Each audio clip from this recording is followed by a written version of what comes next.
नमस्कार साथियों, आप सभी का दिव्य विद्या मंदिर चैनल पर हार्दिक स्वागत है। साथियों, मैं राग दरबारी उपन्यास पढ़ा रहा हूं। आज इस उपन्यास के बहुत ही महत्वपूर्ण जो कथन हैं उनकी हम चर्चा करेंगे। साथियों, मैंने इस उपन्यास को पढ़ करके इसमें से जो भी महत्वपूर्ण पात्रों के द्वारा कथन है आप लोगों के बीच लेकर आया हूं। पहला कथन है साथियों, कुछ नहीं कर सकता हमारे चाचा की चक्की, धक्कापेल चलती है पर मुश्किल से 200 रुपये महीना पैदा होता है।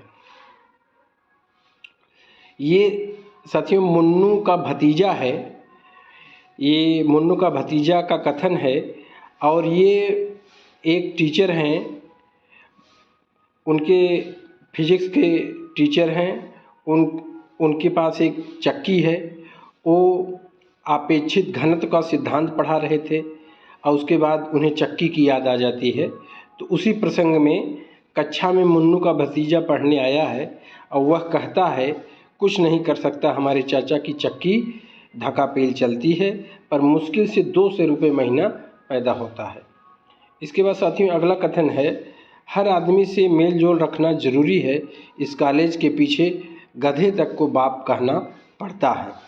साथियों ये कथन छंगामल इंटर कॉलेज के प्रिंसिपल का ये वक्तव्य है कि हर आदमी से मेल जोल रखना ज़रूरी है।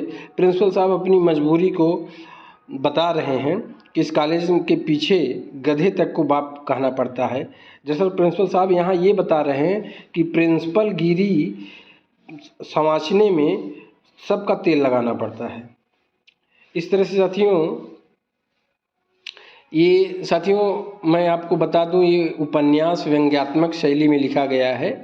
तो यहाँ पर श्रीलाल शुक्ल ने शुरू से लेके अंत तक पात्रों के माध्यम से जो कथन आपके बीच में आएगा उसमें व्यंग है, हास्य है, विनोद है, तो इसलिए उसकी शैली ही ऐसी है।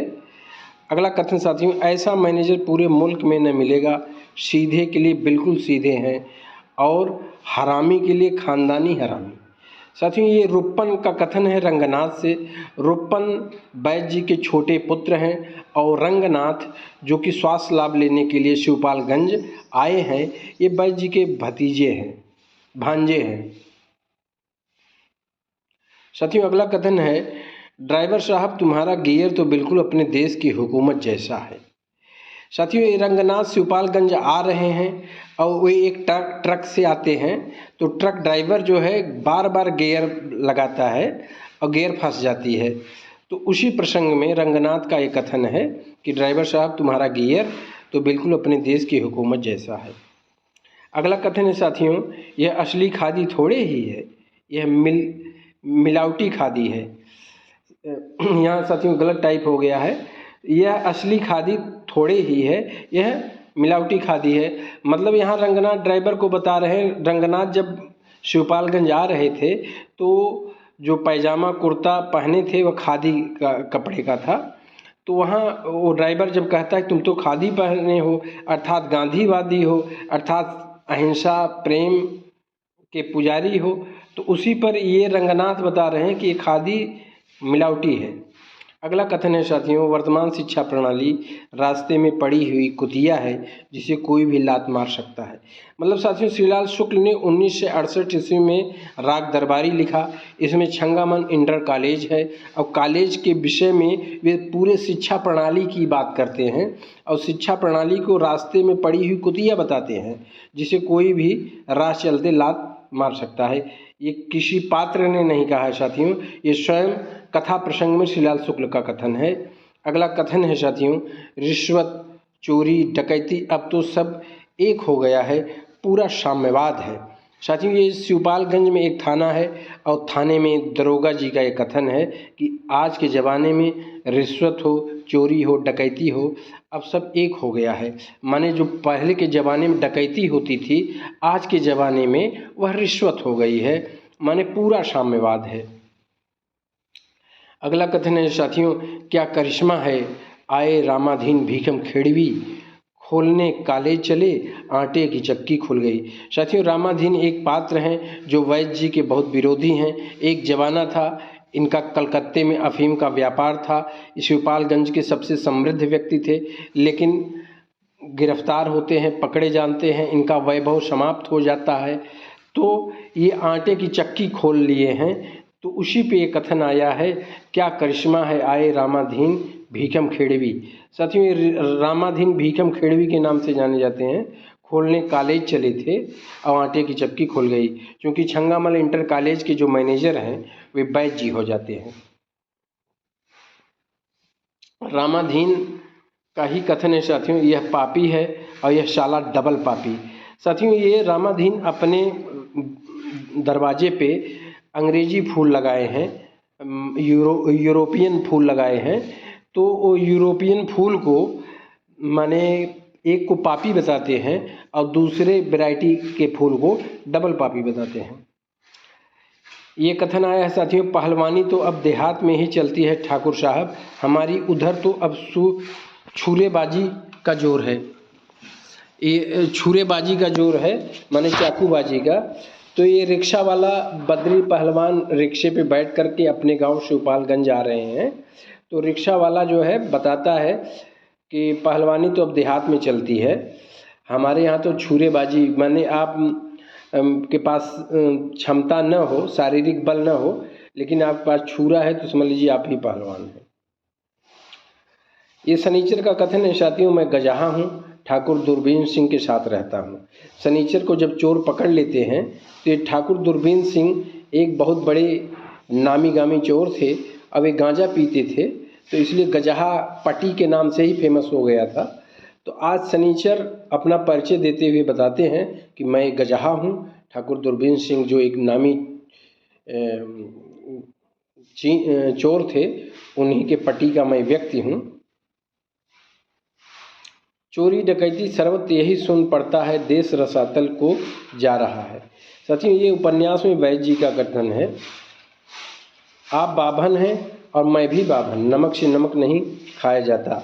साथियों, ये जब छंगामल इंटर कॉलेज के प्रिंसिपल अपने चपरासी को डपटते हैं, तो जो चपरासी है वह पंडित जात का ब्राह्मण है, और ये प्रिंसिपल साहब भी जात के ब्राह्मण हैं। तो इतने में चपरासी जो है प्रिंसिपल साहब से ऐंठ जाता है और ऐंठ करके टेर्रा करके बोलता है कि आप बाभन हैं, मैं भी बाभन हूँ। मतलब बता रहा है कि बाभन बाभन थे, नमक से जैसे नमक नहीं खाया जाता, वैसे आपकी चालाकी, आपकी होशियारी मेरे साथ नहीं चलेगी। कहने का पर्याय यही है। साथियों, अगला कथन है, पारस्परिक कलह शोक का मूल है। ये वैद्य जी का कथन है। वैद्य जी बहुत ही महत्वपूर्ण बात कह रहे हैं कि छंगामल इंटर कॉलेज में जो प्रिंसिपल और टीचरों का जो दो गुट बन गया है, उसके प्रसंग में कहते हैं कि पारस्परिक कलह अच्छी बात नहीं है, यह शोक माने दुख का कारण होता है। फिर बुढ़ा राधेलाल जो कि एक सरकारी गवाह के रूप में रह चुके हैं, उनका कथन है, कहाँ हो प्रभु कब लोगे कलंकी अवतार। माने राधेलाल ये इंतजार कर रहे हैं कि विष्णु भगवान ने कुल 10 अवतार लिए हैं, लेकिन ये कलंकी अवतार कब लेंगे, अभी ये अवतार लेना बाकी है। बद्री पहलवान का एक कथन है साथियों, गुस्सा तो कमजोरों का काम है, तुम क्यों ऐंठ रहे हो, आदमी हो कि पायजामा। तो ये पायजामा बद्री पहलवान कह रहे हैं साथियों। शनिचर का कथन है, ऐसी बात मुंह से नहीं निकालनी चाहिए, धरती धरती चलो आसमान की छाती न फाड़ो, आखिर कुशहर ने तुम्हें पैदा किया है, पाला पोसा है। साथियों, शनिचर ये बात तब कहते हैं जब कुशहर नाम का एक व्यक्ति वैद्य जी के दरबार में आता है, वैद्य जी से न्याय की गुहार लगाता है, और कुशहर को उसके बेटे का नाम है छोटे पहलवान, जो कि वैद्य जी के बेटे का नाम, बड़े बेटे का नाम है बद्री पहलवान, और बद्री पहलवान का चेला है छोटा पहलवान।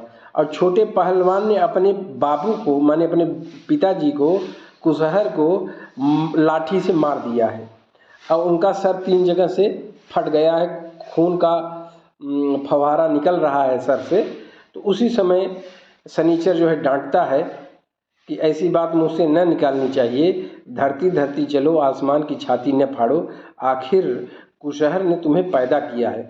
मतलब वो छोटे पहलवान से शनिचर कह रहा है कि बाप बाप होता है, उसके त्याग को मत भूलो।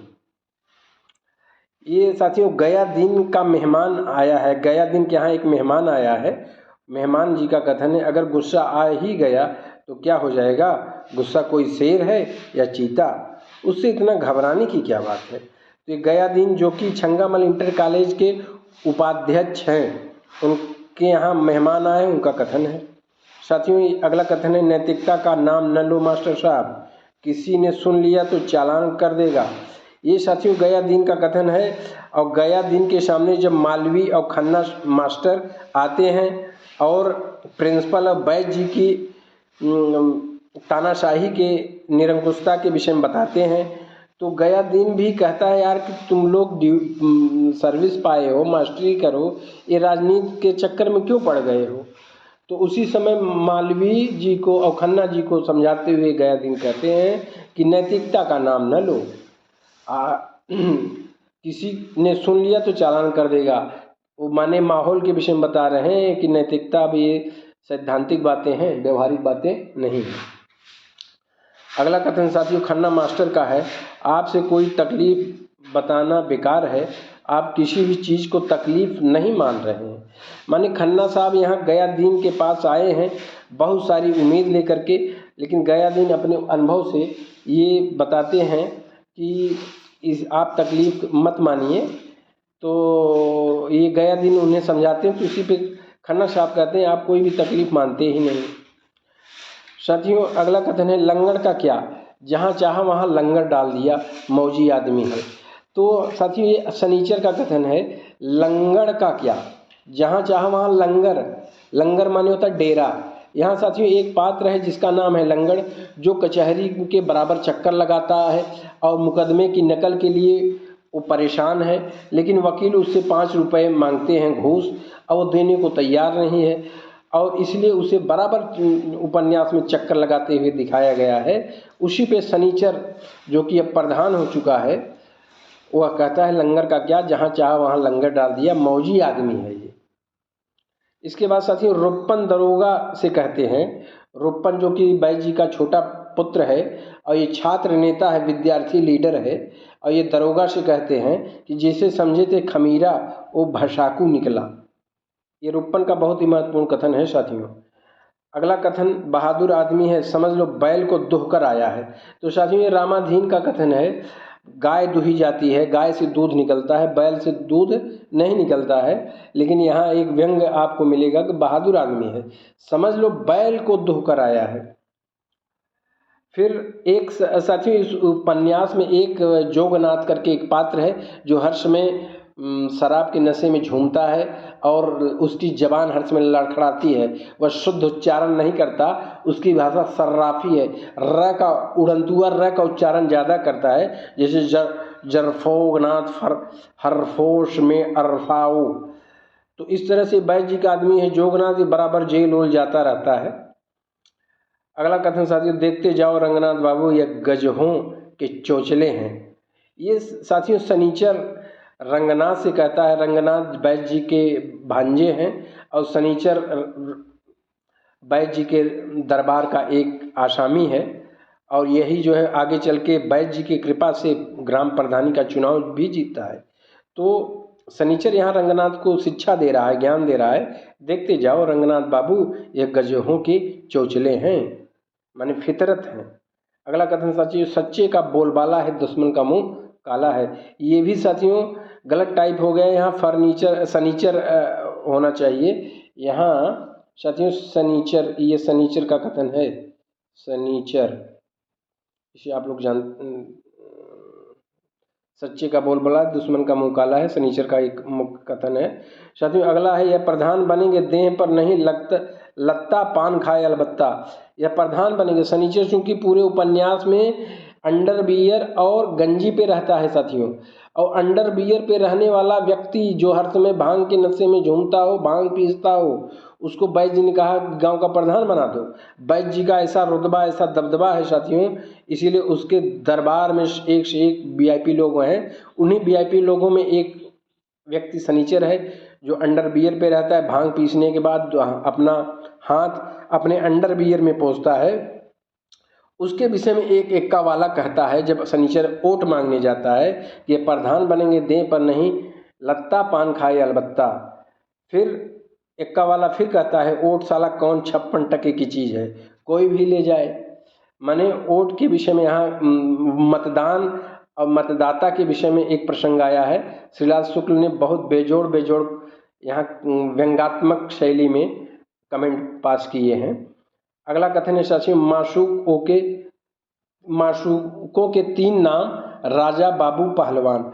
यहाँ साथियों शिवपालगंज का एक प्रमुख कहावत है कि माशूकों के 3 नाम राजा बाबू पहलवान। अगला कथन है साथियों, लेके पहला पहला प्यार भर के आंखों में खुमार, जादू नगरी में आया है कोई जादूगर। ये 48 घंटे का बाबा कीर्तन गांजा के दम पर चलता है। तो साथियों यहाँ गौर करिएगा, ये प्रसंग तब आया है जब शिवपालगंज में चुनाव है और चुनाव के दौरान शनिचर को वैद्य जी खड़ा किए हैं और रामाधीन को साथियों एक बाबा पकड़ लाते हैं। अब बाबा ने आशीर्वाद दे दिया है कि चुनाव तुम जीत जाओगे, बस अपने गांव में कीर्तन कराओ और उस कीर्तन में जितने दरबारी आएंगे, जितने भक्त आएंगे, सबको मैं आशीर्वाद दूंगा और तुम्हारा प्रचार करूंगा। तो उसी समय 48 घंटे का कीर्तन चल रहा है और उस कीर्तन में साथियों एक से एक प्रसंग आए हैं, तो वो एक से एक भजन गाए जा रहे हैं, फिल्मी तर्ज पे गाए जा रहे हैं साथियों। तो उसी में ये आया है। तो ये भी ऐसे भी परीक्षा में प्रश्न बन सकते हैं साथियों कि ये प्रसंग कम आया, इसलिए मैं आपको विस्तार से बता रहा हूँ। तो इसे आप लोग गौर करिएगा कि 48 घंटे का बाबा का कीर्तन चल रहा है और उस कीर्तन में एक से एक फिल्मी गाने के तर्ज पे भजन के नाम पे फिल्मी गाने की धुन बज रही है। अगला कथन है साथियों, सत्य की लड़ाई थी बाबू तुम वकील हो नहीं समझोगे।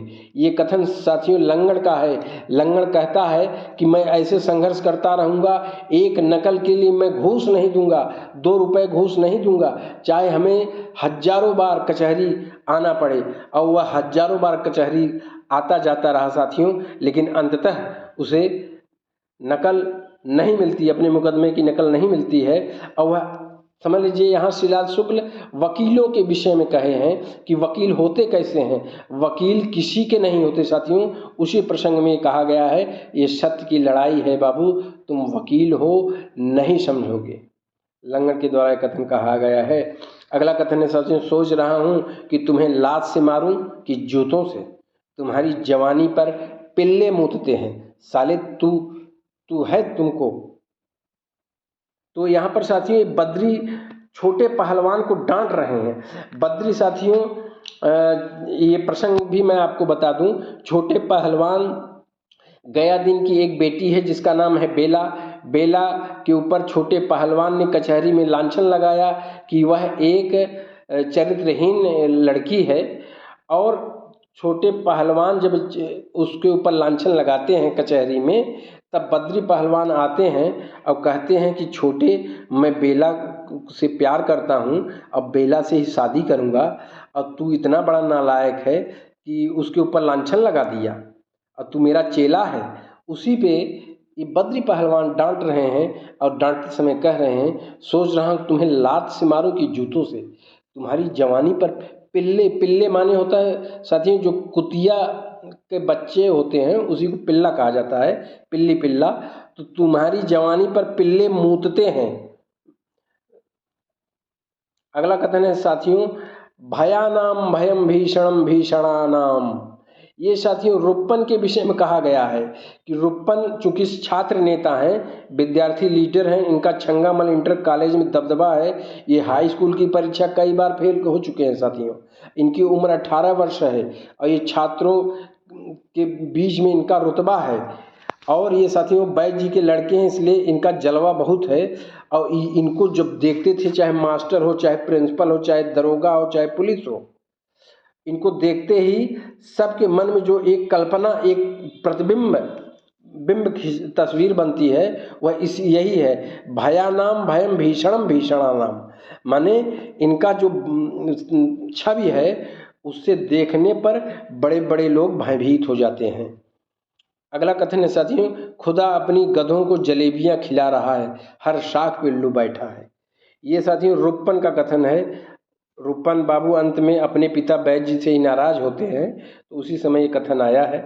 अगला कथन है साथियों, बिना नकल देखे मेरी जान नहीं निकल सकती, मैं सत्य की लड़ाई लड़ रहा हूँ।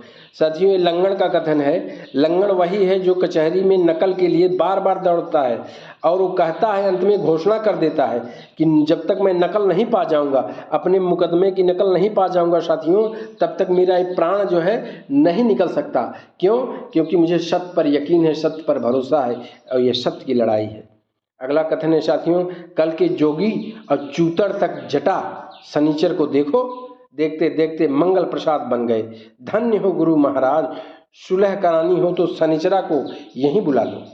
अब साथियों इसमें जो है बहुत सारे व्यंग हैं। एक तो कल का जोगी, चूतर तक जटा, माने कल का ही जोगी है, अनुभवहीन व्यक्ति है और इसकी जटा देखो कमर के नीचे तक पहुंच रही है।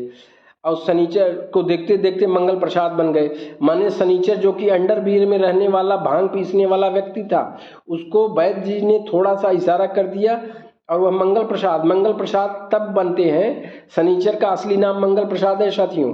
और शनिचर जब ग्राम प्रधान का चुनाव जीत जाता है, गांव का प्रधान हो जाता है शिवपालगंज का, तब वैद्य जी कहते हैं कि भाई अब उसको शनिचरा मत बुलाओ, अब उसको मंगल प्रसाद कहो, चूंकि सम्मानित पद पा गया है, ग्राम प्रधान ही जीत गया है। तो धन्य हो गुरु महाराज, सुलह करानी हो तो शनिचरा को यहीं बुला लो। ये कथन जो है साथियों, कुशहर वही व्यक्ति हैं, छोटे पहलवान के पिताजी हैं और इन्हें छोटे पहलवान साथियों हर हफ्ते हर महीने मारते हैं। अगला कथन है साथियों, पद की मर्यादा रखनी चाहिए। प्रधानमंत्री बनने के बाद गांधी जी ने नेहरू जी को कितना सम्मान करते थे।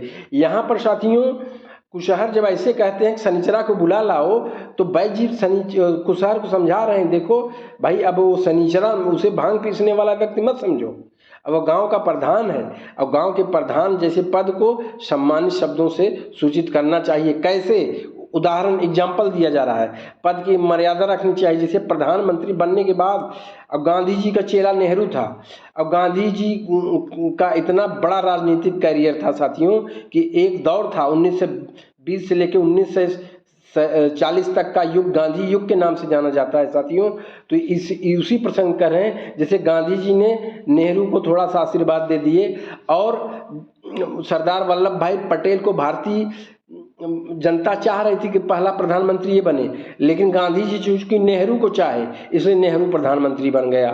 तो वही प्रसंग है, गांधी जी नेहरू जी को कितना सम्मान करते थे। लोक व्यवहार में पद की मर्यादा रखनी पड़ती है, माने लोक व्यवहार में आपको पद की मर्यादा रखनी ही पड़ेगी। ये वैद्य जी का कथन है। अगला कथन साथियों, रख लो दरोगा जी की पीड़ा बोलने वाली है, बोल जाए तब भंग भोज करना, भंग हमारी, बादाम पिस्ता शक्कर दूध सब तुम्हारा। ये शनिचर प्रधान का कथन है साथियों। ये राह चलते एक व्यक्ति को बता रहे हैं कि शनिचर प्रधान हो गया है और एक पैकेट भांग किसी को दे देता है और कहता है कि दरोगा जो हमारे ऊपर केस किया था, अब देखो ये इसके ऊपर खुद जो है मुकदमा हो गया है, अब ये सुलह करने आया है। तो उसी पे कहते हैं कि भांग हमारी तरफ से है और भांग में जो रसभंगा बनता है, उसमें जो बादाम पिस्ता शक्कर दूध लगता है, ये सब तुम्हारा रहेगा। ये खन्ना मास्टर का कथन है साथियों, देश रसातल को जा रहा है। फिर खन्ना मास्टर बाद में उन्हीं का कथन है कि स्वर्ग नरक पाताल रसातल सब कुछ हमारे मन ही में है, कहीं कुछ नहीं है साथियों। माने सारा ब्रह्मांड अंतःकरण में विराजमान है। अगला कथन है साथियों, इस भैंस को 2 बार उस सेंटर पर भेज रहा हूँ, पर न जाने कैसी पिचकारी लगाते हैं, गाभिन ही नहीं होती। साथियों गया दिन का एक कथन है। गया दिन के चरित्र के विषय में हम पिछले वीडियो में बताए थे कि गया दिन की बेटी का नाम बेला है, जो कि महिला राग दरबारी उपन्यास में एकमात्र महिला के पात्र के रूप में बेला का चरित्र आपके लोगों के बीच में है। तो गया दिन की एक पुत्री का नाम बेला है और गया दिन के पास एक भैंस है और भैंस वही गरमा गई है। तो उसी के प्रसंग में कहते हैं कि इस भैंस को 2 बार उस सेंटर पर भेज रहा हूँ, पर न जाने कैसी पिचकारी, माने डॉक्टर लोग पता नहीं कौन सी पिचकारी लगाते हैं कि गाभिन नहीं हो रही है। ये गया दिन का कथन है साथियों। अगला कथन है साथियों, और यह रूपन नीच है, पशु है, पतित है, विश्वासघाती है। ये साथियों वैद्य जी का कथन है। वैद्य जी अंत में जब ये घोषणा कर देते हैं कि खन्ना मास्टर और मालवीय जी, तुम्हारे पास सिर्फ यही एक विकल्प है, तुम मैनेजमेंट के खिलाफ, प्रबंधन के खिलाफ आप जा नहीं सकते, आपके पास सिर्फ एक रास्ता है, आपको इस्तीफा देना पड़ेगा। और जब वैद्य जी का प्रस्ताव ये रखते हैं तो उसमें रंगनाथ खन्ना और मालवीय का सपोर्ट करते हैं, उनका पक्ष लेते हैं। तो उसी समय जब वैद्य जी इन लोगों से इस्तीफा दिला लेते हैं, तब वैद्य जी क्रोध में आकर के, अंतिम दृश्य है साथियों, उस समय अपने छोटे बेटे रुपन पे इतना आक्रोशित हो गए कि तुम्हें अब उनके रुपन के विषय में कहते हैं कि यह रुपन नीच है, पशु है, पतित है, विश्वासघाती है। और इतने क्रोध में है वैद्य जी कि अपने बड़े पुत्र बद्री को कोऑपरेटिव सोसाइटी का डायरेक्टर मैनेजर बना देते हैं, और ये भी बना देते हैं, छंगा